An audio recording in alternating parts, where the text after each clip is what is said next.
Yo, yo, yo, yo. It's your boy, MF Crypto here, aka Quant Network, aka the Wife Changer, aka the Quant Father. Once again. And as always, I'm on a mission to help you build generational wealth.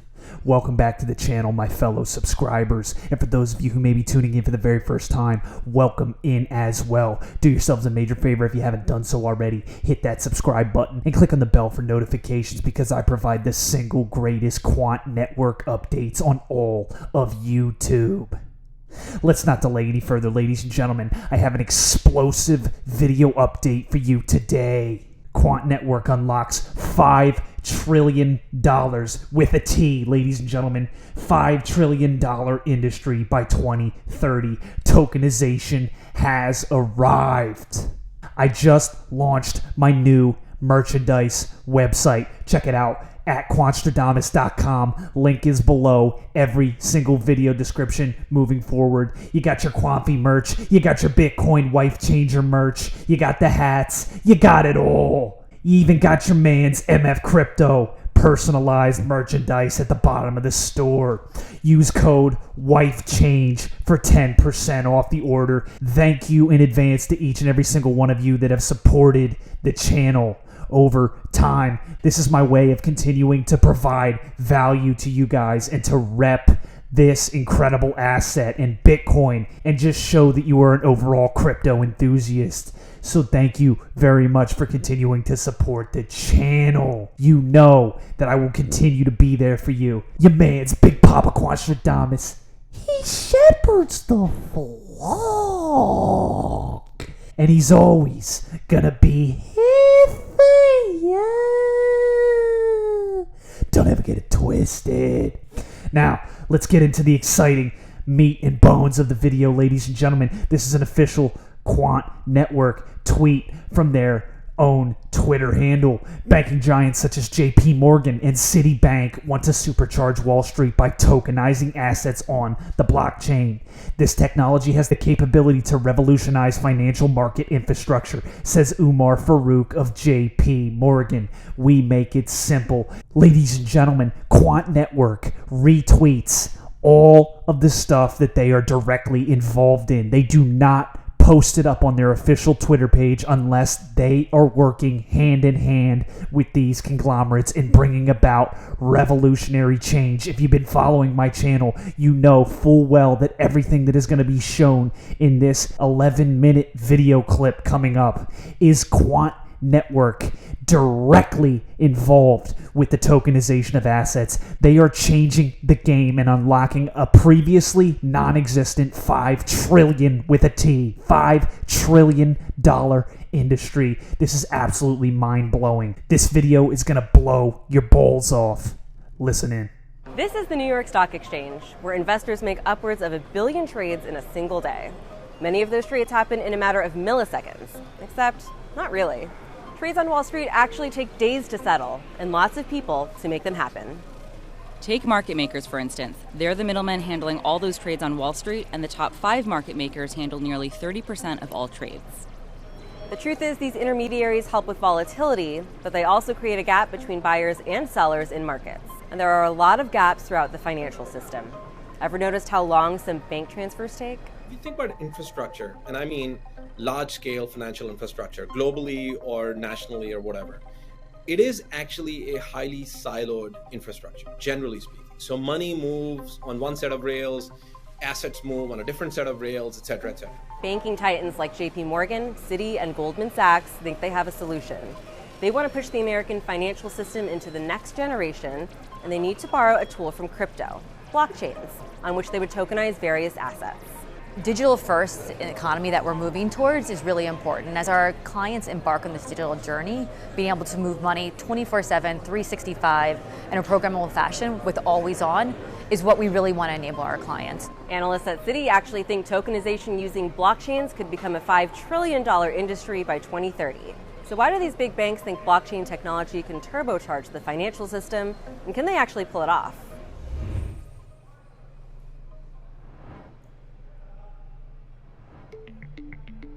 Let's be clear, tokenizing isn't exactly new. Well, we've been tokenizing assets in the financial markets for literally hundreds of years. When you think about a traditional stock certificate, is nothing more than a token that represents ownership of a piece of a company. This old asset was a bearer asset.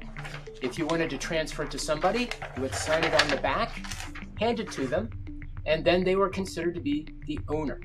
Electronic trading and modern payment processors have accelerated the global financial system to move assets much faster. But Wall Street still operates on what's called T+2, or trade plus 2 days.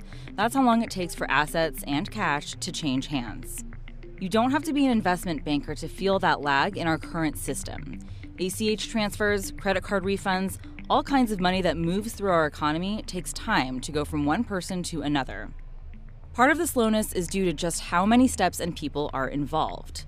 On Wall Street, for instance, brokers help set up a transaction and they can charge a commission. Then market makers connect brokers to the assets they're trying to buy or sell. They charge a fee too on the difference, or spread, of the asking price of an asset and what someone is willing to pay. Oh, and huge transactions will need to go through even more steps for security and fraud prevention. Some big banks are hoping tokenization on blockchains can streamline the process of trading assets and maybe make it cheaper. We've always believed that this technology has the ability to really revolutionize and rewrite financial market infrastructure. Whether that infrastructure is to move money, securities, any other kind of asset. So despite all the ups and downs of prices and crypto and all that, I think we've been pretty consistent that the technology itself has a lot of power to rethink financial infrastructure. To get how tokenization works, we need to talk a little bit about ownership in the digital era. Right now, it's hard to transfer ownership of real-world items over the web. Sure, you might, say, buy a car through an online marketplace, but the title that proves you own it will come as a piece of paper in the mail a few weeks later. In the hopes of bringing ownership online, developers are creating tokens that represent real-world items. The great thing is we can do this with almost any kind of an asset. It could be a traditional stock or bond. It could represent ownership of a building. It could represent ownership of a car. It can represent ownership of virtual property in some game land. Once you have these assets that are tokenized, there's so many different use cases for them. You can put derivatives on them. Obviously, you can open it up to the masses, whether you're tokenizing something as simple as maybe real estate, to other use cases out there, even securities as well. The banks backing this technology think it could expedite trading across Wall Street and maybe create new investments altogether. That's why they're putting their money behind it. For example, JP Morgan has Onyx, a blockchain platform it launched in 2020. In the short time since then, it's handled $700 billion in short-term loans through its private blockchain. JP Morgan says it's a killer app for the future of finance. So we have a platform called Onyx Digital Assets, which is, you can almost think of it as a general purpose tokenization platform with money that's provided through our money solution, which is called JPM Coin. And now, because you can tokenize the security and you have the money on the same infrastructure, you can potentially do a transaction for 15 minutes or 20 minutes or 2 hours. And Larry Fink, the CEO of investment giant BlackRock, called digital assets innovation in tokenization the next generation for markets. A blockchain is basically a database of all the transactions. We got plenty of other bits of database technology out there. So what is it makes a blockchain database sometimes preferable? Well, for one thing, you have many copies of the database. That helps keep it secure. Each block is cryptographically signed with a hash function so that any tampering is immediately evident. And you have a consensus mechanism to control how you update that database. Now, this is very useful in situations where a lot of people want access to the same data, but they want to make sure it's the right data because other people might not necessarily get it right. You basically have this capability of collapsing these siloed infrastructures into one global infrastructure where you can move value, you can move assets, you can move information, and all of a sudden a lot of the inefficiencies and friction that exist in the regular financial world start to disappear just by virtue of the fact that everything is a token that looks like the other tokens on the same distributed ledger, and the same information is being shared across various large players. And blockchains are meant to be transparent, supposedly cutting down the need for intermediaries that could charge fees or have to do extra due diligence. Proponents say that it could enable peer-to-peer transactions across many parts of the economy. They also say it could allow for brand new forms of ownership, like splitting or fractionalizing, ownership of property through real estate tokens, or tokenized deposits in bank accounts to allow for quick transfers of money between people using peer-to-peer transactions. Depending on how the token is constructed, it might be divisible into smaller pieces, so you can trade a little piece of a house or a car. Or it could be non-fungible and represent complete ownership of something like a piece of digital art. And not to mention the holy grail, tokenizing stocks. The IMF said in February that tokenizing stocks and bonds could cut trading costs, but requires the money paying for those assets to be tokenized as well, leading to banks making tokenized checking accounts for faster payments. But even with all that promise, how realistic is it that this will actually get implemented? So you're definitely seeing a lot more experimentation. What we're seeing as a result is a gradual movement forward. This is not going to happen in a year. It's not going to happen in 3. It's going to take some time, and I think it's going to be a lot of it's going to be baby steps. If banks and asset managers want to participate in the modernization of financial markets, they'll have to adopt blockchain and tokenization, according to Bernstein. In a report from June 2023, the firm said it sees $5 trillion of real-world financial assets being tokenized on blockchains over the next 5 years. Attempts to deploy blockchain tech in traditional financial markets have been bumpy. The industry tried to use it for tokenization back in 2015 and 2016, but the hype faded. The financial system is one of the most regulated industries in the world, and making changes is slow going. Multiple agencies like the SEC and the Treasury would have to get involved, and big bureaucratic government agencies are slow to change. In the SEC's case, officials there are super skeptical of crypto and blockchain technology after the collapse of crypto businesses in 2022. They just sued Coinbase and Binance, 2 of the largest crypto exchanges in the world. The agency is also considering alternatives to speeding up Wall Street. It just approved a transition to T+1, which would settle transactions faster. That new rule would go into effect in 2024. There are obstacles overseas as well. The Australian Stock Exchange actually gave up on its plan to use blockchain for its infrastructure after a study found its test program needed an overhaul. Regulators there decided it just wasn't worth it. ASX said, hey, we're going to do all our post-trade processing on blockchain. And they went through a very large, very expensive process to re-engineer what happens after a trade. If you understand the plumbing of how markets work, it's pretty complicated for how the ownership interest of the buyer gets transferred to the seller and the money gets from the seller to the buyer. There are plenty of people who are keeping separate databases about that transaction. And that's sort of a natural area where blockchain, has potential. But even ASX said only 10 or 15% of that particular project was blockchain, but the project was an utter failure. With that in mind, the New York Stock Exchange might be one of the last places to implement this technology. If you're trying to apply blockchain to a very high-performing asset class, so think about equity trading.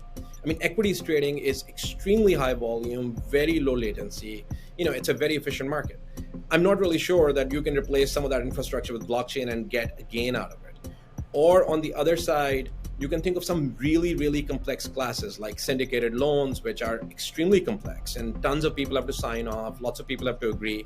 That may be too tough to solve with the blockchain. So I fully agree. I think blockchain solves a subset of the problems, and the rest of the problems either can be solved better through a centralized infrastructure or through some other means or a consortia or something like that. But it is definitely not a cure-all.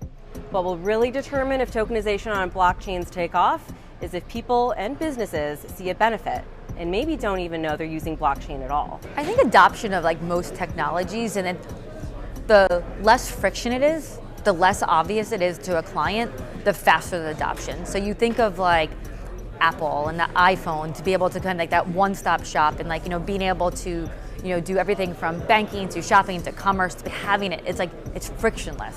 So for our clients, they're not going to want to know that they're using a blockchain, or they want to know that they can have always on 24/7, 365 programmable money.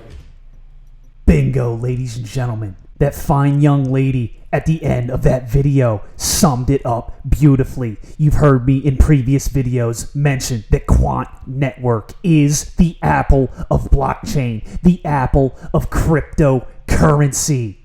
Guys, why do you think they're branded as Quant Network? They are going to be the network that brings seamless integration of blockchain technology to the masses. This is why my entire channel revolves around QNT. If you own QNT, you own a fraction of the new financial system of the globe. Tokenization of assets is inevitable. It is projected that it is going to be a $5 trillion industry by 2030 alone, and it will grow exponentially from there. Do not allow this opportunity to pass you by. That entire video, the gentleman that was talking about not all problems will be solved by blockchain technology. The rest of those problems will be solved by Quant's patented overledger. This is bigger than crypto, ladies and gentlemen. You've heard me say it many times before, but Quant Network is so much bigger than crypto. It is transcending crypto in the financial industry. The big banks mentioned just in this CNBC report, JP Morgan and Citibank. I've discussed both of those financial companies in past videos, working hand in hand with Quant Network. They know how massive and revolutionary Quant's technology is, and they are going to utilize Quant Network as the over-system, the true network of networks that brings and merges traditional finance and blockchain technology. Guys, understand how incredible this is. We are on the precipice of such a massive change and shift in all of finance. I can't even put it into words. It blows the mind. I get so excited when I think about it because all of it is right here in front of you. I'm laying it out for you. I can lead the horse to water, but I can't make you drink it. But come on down and take a big old gulp of this MF crypto juice, this Quantstradamus slurp juice, baby. Quant Network, revolutionizing global finance. That should be their new motto. Thank you for listening. Thank you for tuning in. This has been another feature presentation by MF Crypto, aka Quantstradamus, aka the Wife Changer, aka the Quant Father, the #1 source for all your crypto needs. I'll see you next episode. Cheers. If the lion is the king of the jungle, how can he be the king of the jungle? If he's not the biggest, the elephant is probably one of the biggest. He can't be the fastest because that's a cheetah. He can't be the smartest. So he's not the biggest, the fastest, or the smartest. So how does a lion become the king of the jungle? His mentality. That's the only difference of a lion and an elephant. When a lion walks up and sees an elephant, he thinks lunch. An elephant thinks run. And it's all mentality. Because when a male lion walks up, he may be outnumbered by a pack of hyenas, but I'm king of my jungle because of my mentality. What happens when you're a gazelle and you're not being pushed, you're not being prodded, you're not given a reward, nobody's encouraging you? What happens when you're a gazelle and the lion's not chasing you anymore? You stop running.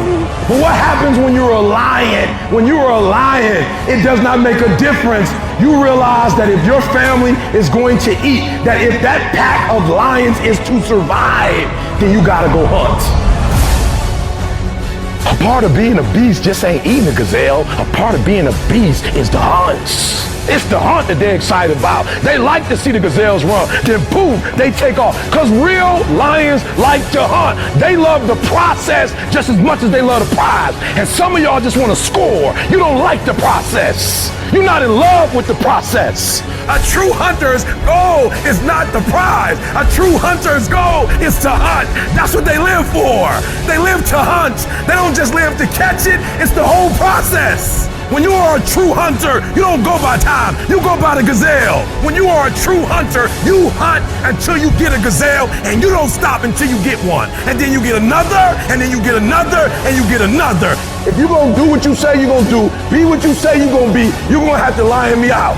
You a gazelle, you gonna come up short. You a gazelle, you gonna have an average experience. You a student, I need you in lion mode. You an entrepreneur, I need you in lion mode. You trying to lose weight, lion mode. You can't do nothing significant in gazelle mode, nothing. Nothing impressive happens in gazelle mode. Nothing happens in run mode, give up mode, quit mode, scared mode, fearful mode, nothing happens. Everything happens in lion mode like I'm coming to get you.